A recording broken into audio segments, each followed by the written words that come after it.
সবাই দেখুন গ্রামে আপনার খেজুর গাছে কীভাবে ভাড়গুলো দেয়, সেখান থেকে আবার হচ্ছে আপনার ভোরবেলা রসগুলো কালেক্ট করে আপনার তাদের নিজ নিজ বাসায় নিয়ে যায়, নিয়ে যেয়ে এগুলোকে তাপাল বলে এটা, সেখানে হচ্ছে জাল দিয়ে গুড় তৈরি করে, আবার হচ্ছে পাটাতে তৈরি করে। তো আসলে গ্রামের সৌন্দর্যগুলো আপনার সবাইকে অনেক মুগ্ধ করে। বিশেষ করে গ্রাম তো দেখেন অনেক নিস্তব্ধ একটা গ্রাম, চারিদিকে পাখিদের কলরব। দেখুন এই যে আমার সামনে একটা হচ্ছে ড্রাগন বাগান, দেখছেন হয়তো, বাগানটা খুবই চমৎকার সুন্দর। আর এই যে যতদূর চোখ যায় খেজুর গাছ আর খেজুর গাছ, তো সব মিলে আসলে খুব সুন্দর একটা পরিবেশ।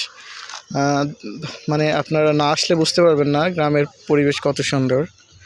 তো আপনারা যদি গ্রামের সৌন্দর্য দেখতে চান, অবশ্যই আমার ভিডিওটাকে লাইক, কমেন্ট এবং সাবস্ক্রাইব করবেন। সবাই ভালো থাকবেন।